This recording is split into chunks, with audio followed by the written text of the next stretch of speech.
So guys, last video, we talked about two of my favorite tabletop role-playing games, Basic Fantasy and Mothership. Tonight, I want to show you just how simple, how fast, and easy it is to create a character in Basic Fantasy. Let's get started. Hey, if you end up liking this video, give me a thumbs up, would you? And maybe subscribe. Also hit that bell if you want to get my future videos. I'm going to do combat with the rules, but also make it a little bit exciting in coming up videos for Basic Fantasy. And I'm going to start doing some Mothership stuff as well. Thanks a lot. So guys, basicfantasy.org/downloads.html. You can go and get all the documents they have for their system for free. You don't have to buy a thing if you don't want. I think you'll end up buying some stuff because you'll love it. But yeah, the downloads page, this is where I got all the documents I'm going to show you tonight. And as I showed you last video, this is just all free for the taking. So among other things, there's a whole bunch of character sheets that you can download, different kinds, some that are form fillable. I'm going to use this one tonight. It's form fillable, so I can show you as we roll the dice how to fill stuff in. There's also this very nice one as well. Got some pretty colors and stuff. You can use that. But I like this one. I like them both, but I'm going to use this one. So the first thing you're going to want is the beginner essential. This document is in the download section. Again, I'll put all the links on how to get all these things, but this really spells it out. It makes it super easy. Character creation steps 1 through 12. That's all there is. Roll 3d6 for each ability score. Now, you can, if you're DMing, you can give them a standard array like they do in 5e or some other things, but I just think it's a blast by just making people roll. We've had groups that have had dudes with charismas of 3, intelligence of 3, and that really plays into the role-playing aspect of things. So I don't know, it's up to you, but I like just doing this and being hardcore with it. I think my players appreciate it more. So we're going to roll 3d6 for each ability score. So back at the top, you'll see they have tools. So I'm rolling for strength. I did 3 dice, 6-sided dice, no adjustments, and we're going to roll 10. Let's do it like this. Let's just get our 6 out of the way right off the bat. Ooh, nice. 1, 2, 3, 4, 5, 6. Ouch. 6, 15, 9, 8, 5. I didn't realize this was a thing when I got it, but it actually fills in the modifiers for you. So as your ability scores, as the beginner essentials will tell you right over here in the ability bonus penalty, depending upon what you roll, you got your penalties or your bonuses, and our form fillable took care of it for us. Only thing I'm good at is wisdom. Wow, that's terrible. I'm really not bright. I'm not very healthy, and I'm pretty ugly. This guy is. All right. No problem. We got that done. That's step 1, finished. Step 2, our form fillable document did it for us, but if we needed to, that's over here, as I said. Now we're going to choose a race and write in its special ability. So if I wanted to be anything except for a human, because a human has no ability score requirements, I'm going to have to be a halfling, which has a dexterity of 9 and a strength of 17 or lower. I have a dexterity of 9, and I'm definitely weaker than a 17. If I do that, I can be a cleric, a fighter, or a thief. So that's all that the halfling can be. Let's go to the next page and let's see what I might be looking at. Okay, look, the prime requisite for a cleric is wisdom. It's the only thing this guy is good at. And so I'm going to make a halfling cleric. That's what I'm going to decide. So I'm going to do halfling. Yeah, that pacing thing doesn't work in here. So I'm just going to kind of abbreviate some of the special abilities for being a halfling. Your players don't necessarily have to do this. You don't necessarily have to do this, but you don't want to forget some of the special abilities you have. So keep the beginner essentials close or write these things down. As a halfling, you get +1 versus range, attack bonus when you're attacking against range, +2 AC. So obviously your AC goes up if you're fighting a big, large creature because they can't hit you. +1 to your initiative. All right, so there we go. I've written down the special abilities of my race. Let's go back to this sheet real quick. I want to talk about the abilities. You want to make note of what the ability bonuses give you. These are all very important. Strength is melee attacks and damage when using a melee weapon. Dexterity is ranged attacks, armor class, and initiative. This is your initiative die roll. Constitution adds to your hit points. And your save versus poison, intelligence save versus illusion, languages, spells, and research. Okay, so now I'm going to choose a class and write in its special abilities. I've already chosen to be a cleric, so let's go there. Special abilities is turn the undead. That's my only special ability. You'll notice there's only 4 classes: cleric, magic user, thief, and a fighter. Now you can get from the download section, there's other classes you can have, supplemental classes, assassins, druids, barbarians, that sort of thing. But for the basic game, it's these four. Let me talk about initiative for a minute. Initiative in BFRPG is different than 5e or other things you may have played before. Everybody rolls a d6 as opposed to a d20. Like Chris Gonnerman shows, people actually, a good way to do it is to actually lay your 6-sided dice out by your character if you're using minis. And the DM can do the same thing around the table for the monsters. This initiative is your initiative bonus. So if I had a dexterity bonus, it would go to my initiative bonus. Chris has a great video where he does combat in depth, and I will put that link there. I'm also going to begin doing at least one, if not more, action-packed kind of voice-overed combat using the BFRPG system. So watch for those videos as well. But here you can see how he is putting out the dice by each player and or monster. Yes, there will be ties, and ties are fine. Ties mean generally that these guys attack at the same time, which actually makes more sense in my mind than other systems. I'm not sure. I wasn't sure if I would like the D6 system for a while, but there's a lot of ties, and after seeing it and whatever else, I kind of like it because it feels more realistic, where two combatants could literally kill each other or kill other people, whether it be a monster killing a player or a player killing a monster at the very same time in a combat scenario. That happens because we know in a real life situation, not everything will always be synchronized one after the other. Things will happen at the exact same time. So very cool system. All right, back to the checklist. Write down experience points needed to advance to the next level. So let's go to another chart.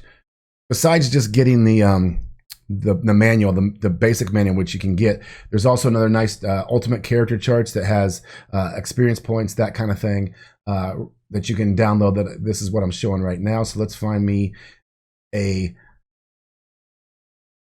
halfling cleric. So this gives me a lot of good information right here. This is a great chart. For level 2, I need 1,500 experience points. That's nice. So I'm going to go over here, and I'm going to go down to experience points. All right, step 5 is done. For hit points, roll the hit dice of your class and add your constitution bonus penalty. Well, thankfully with this chart, we know that halfling clerics are D6s. So let's go over and roll a D6. 1d6, clear, and roll. Wow. Hey man, this is the kind of stuff that could happen. Now, this could be fun. You might, as a dungeon master or whatever else, you might want to give somebody an extra chance. But right now, I'm pretty pathetic. This is Herman. I don't know why. I think these abilities and hit points describe a Herman. If your name is Herman out there, I mean no offense to you at all. It just right now, this feels like Herman. So I wonder how many of you out there caught this that I didn't. Constitution modifier is a -1. I rolled a 1. I'm going to go ahead and stick with a 1. If I was a DM in this, I would say 1 is the minimum. You're alive, but just barely. And you really probably should take up a little more, like, I don't know, making shoes. What is it? Cobbler? Be a cobbler. Maybe be a baker. I mean, baker is around fire, so maybe you not even want to do that.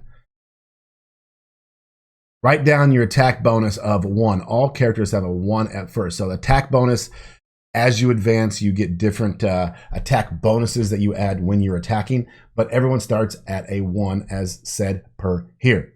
Write down your saving throw numbers, adjust figures by your race, bonus, and penalties. All right, so this is interesting. So let's do this. Our saving throws are 7, 8, 10, 13, 11. And so this chart here took into account my halfling abilities, because if you looked on the save bonuses for a halfling, it's +4, +4, +4, +3, +4, and a cleric 11, 12, 14, 16, 15. Yeah. So thank you for the chart. It already took that into account. So if you use a chart, you don't have to do the special things. But if I wasn't using the chart, I would come here, I would do 11, 12, 14, 16, 15, and then I would add 4. And by add 4, and here's a misnomer, by adding a 4 or a 3, you're trying to roll above. So really it's a minus, but it's a bonus of 4, which means you subtract 4, because if a death ray or poison save is needing to be rolled, I have to roll above that. So it wouldn't do me any good to have a 4 bonus if it was higher and make it harder. Okay, roll your starting money, 3d6, 10 gold. Now here, let me show you this. There's an equipment pack sheet that I like a lot. And instead of doing the 3d6 that it tells you to do in the book, you could use this equipment pack sheet that makes things really fast, especially if you're trying to roll up a group really quick, and do it this way. With this, you don't roll a 3d6. You just would take a basic pack, which is 21 pounds, and then you roll 1d6 times 10. And then you take one of your other packs, depending on whatever your class is. Yeah, so being a guy that has 1 hit point, I need a shield. So I'm taking the cleric pack 1 and the basic pack. All right, so I rolled 6 times 10, finally a good roll. So at least I have money in my pocket. So I have 60 gold.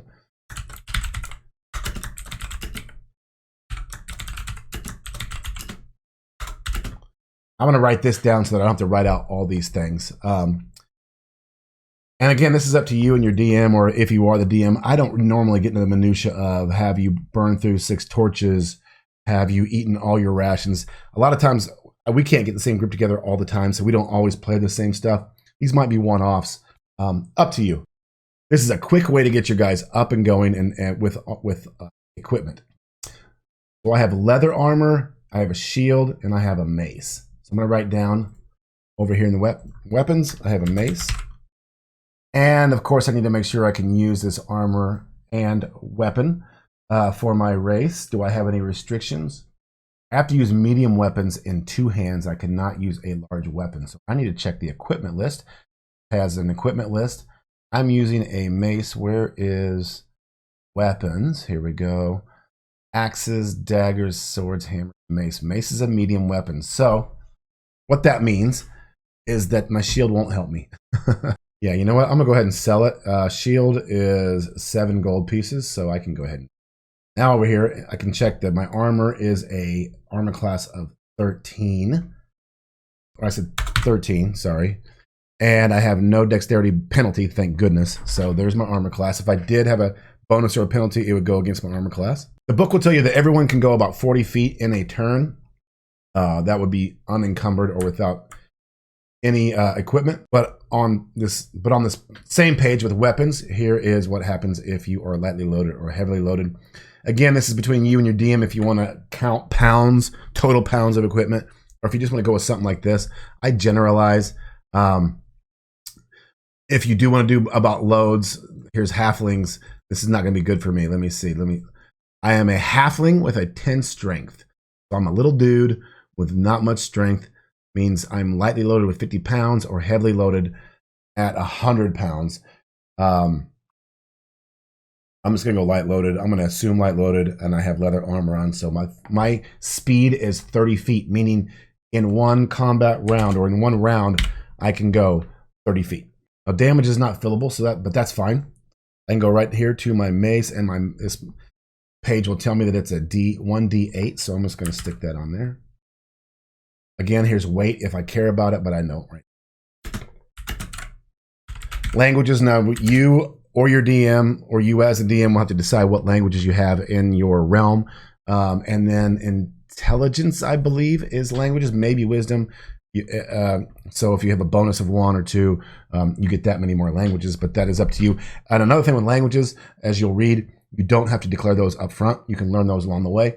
So that's somewhere along the way between adventures you decide you want to learn Orc. That's perfectly fine. Let me go over here, and what are my turn rates? I'm going to move this over to another page so I can write my turn rates. Okay, so I pulled out the main manual. This nice chart here is kind of confusing with these numbers here. I thought it was talking about the different types of creatures that you could and couldn't turn, but I just wanted to double check, and it is. As a cleric level 1, skeleton, zombie, ghoul, white, wraith, mummy, specter, vampire, ghost. These obviously get harder as you go up. As a level 1 guy, you can't do anything above whites. And that's hit dice. That makes sense.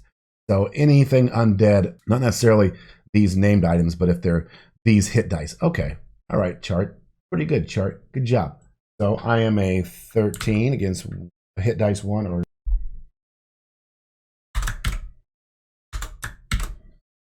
All right, write down your armor class, add your next data bonus, and fill out your character with a name and a background. So guys, that's it. We're done that fast. So everybody, we're done that fast. You now have a character rolled. It probably took you a few minutes. Hopefully this guide will help you understand how to roll and will get you prepared to roll for a game session or get you prepared to get your players prepared to roll really fast. Everybody needs to get the Beginner Essentials PDF and grab these player charts. That is super nice. You want to grab, oh, I forgot magic, my bad. As a cleric, though, I get 0 level spells at first level. Clerics have no spells at first level. I don't like that so much. I give my clerics a first level spell. So yes, I'll probably be skewered by some of the purists, but I really, again, a lot of my groups don't always come back with the same people every time. It might be a few weeks to a few months before we get together again. And so, you know, if it's a one-time sit down, I don't want a cleric to not have any spells. So I'll give him a first level spell. And so since I'm my own DM right now, I'm going to take Cure Light Wounds. If you are a magic user and you're rolling up a character, they do get a first level spell besides Read Magic. And so as the DM, you can either assign which spell they know or you can let them choose. That is your decision. And so guys, an even further allowance that I give my players are 0 level spells, cantrips for magic users, or orisons for clerics. They're 0 level, they're really light, they're very simple, but it just adds a little bit more to the flavor, especially if you're just starting off. And depending on how you want to do it, you could do unlimited. It depends on what you're giving them, and you might have to adjust your ideas. Or you typically do 1 plus his or her intelligence modifier per day. So again, it's up to you. Check out this document. I'll provide this link. You can allow them to bless some food, which will grant everybody what is a meal blessing? Everyone gets a hit point. And I think you can only do that so often. Cure minor wounds is a 1 hit point. Again, you might want to limit that just to be fair, but again, it adds some flavor, mix and match. It's one of the great things about this. And so guys, we're done. Herman the Halfling Cleric is finished. Once you get good, this thing can take you 5 minutes to roll. If you have all the documents I showed you tonight and you know what you're looking for, 5 minutes to roll somebody up. Get good at this if you're a DM so that you can help your players get good at this. And it's super simple. We just wanted to show you how to do it, and I hope it helps somebody. And let me know if you have any questions. Guys, again, if you like the video, thumbs up, subscribe, bell. Look for my combat videos coming out soon. I appreciate it. Peace.